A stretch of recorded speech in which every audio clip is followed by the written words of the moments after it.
President Cyril Ramaphosa has signed the Civil Union Amendment Bill into law. It prevents marriage officers from refusing to conduct same-sex marriages. Home Affairs is now also legally bound to ensure that there is a marriage officer available at all offices to solemnise unions between same-sex couples. Let's discuss this with sexual orientation, gender and identity expression activist, as well as advocate Letlhogonolo Mokgoroane, who's joining us by Skype from Johannesburg.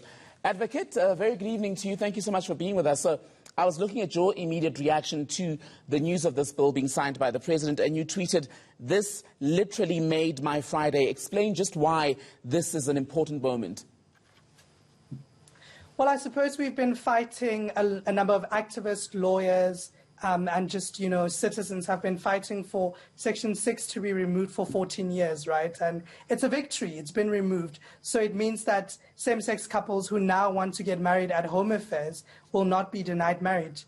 Because what's really important to understand is that Section 16 says that you could write to the minister and say you want to be exempt from marriage. And how Home Affairs in many ways has used this is that if you and I were to go to Home Affairs and say we want to get married, they would either tell us the person who does civil unions only comes on a Tuesday, right? But because of this act, now all the people who don't have exemptions are, in terms of the law, obliged to marry us.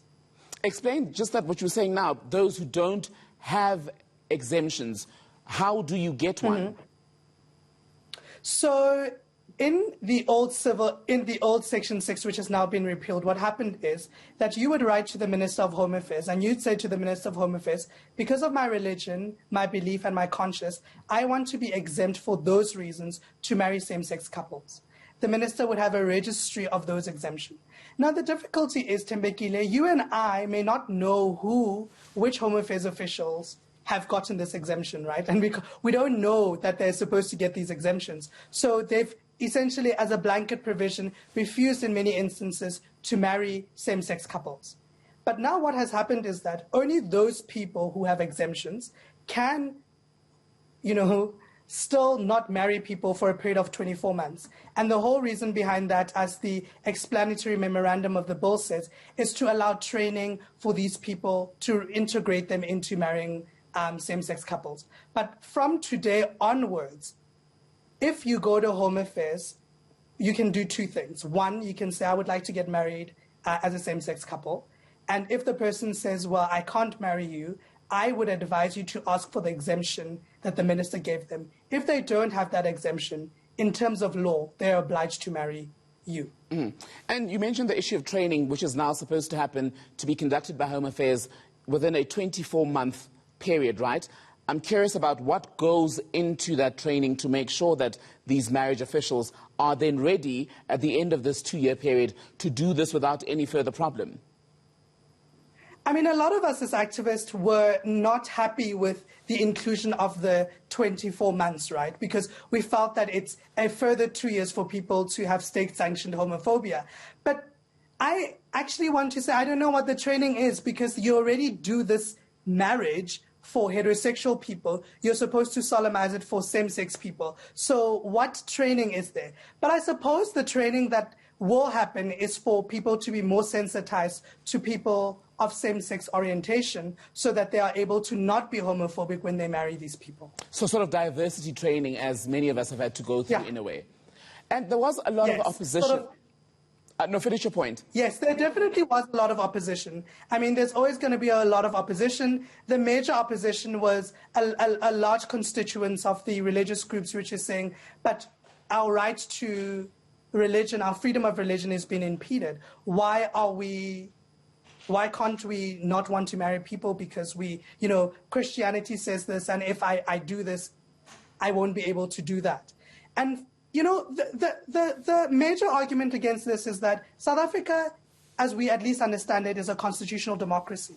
So we are bound by the Constitution. And the Constitution says no one may be unfairly discriminated on the basis of gender, sex, and sexual orientation. And you are a state functionary who performs a state function, not your religion, a state functionary. And I'm coming to ask you as a state functionary to solemnize a marriage for me. So I don't understand how you cannot perform those functions because you work for the state and I'm accessing a state service. And I'm worried then, Advocate Mokgoroane, about post the training, right? It's one thing to train people. I'm curious about how clear the law is about what becomes of officials who, even after training, yes, maybe begrudgingly conducting the solemnizing of these civil unions, but still treat the same-sex couples in a way that, even if it's not expressed explicitly, you do know that the official dealing with your marriage really would rather be somewhere else and is incredibly uncomfortable being there. So we hope that Home Affairs, as they've made a commitment that they're going to have, sort of standard protocols in their Home Affairs offices that allow people to, one, we hope that they will have a sort of, complaint mechanism so that these people are able to be disciplined. Because I agree with you, Thembekile, and I agree in this respect, that you will begrudgingly do something that you're supposed to do, but the way in which you will treat people may not be with dignity and may not be with respect. So there is a fine line, because this is a legal question, but it also has to do with policy. What will the Minister of Home Affairs do in order to create a culture where homophobia, transphobia, and queerphobia will not be tolerated at Home Affairs officials? Because that's really the issue. Like, how will the policy be implemented in order to ensure that when we walk into Home Affairs, we will be treated with dignity? Advocate Letlhogonolo Mokgoroane, thank you so much for speaking to us on South Africa Tonight.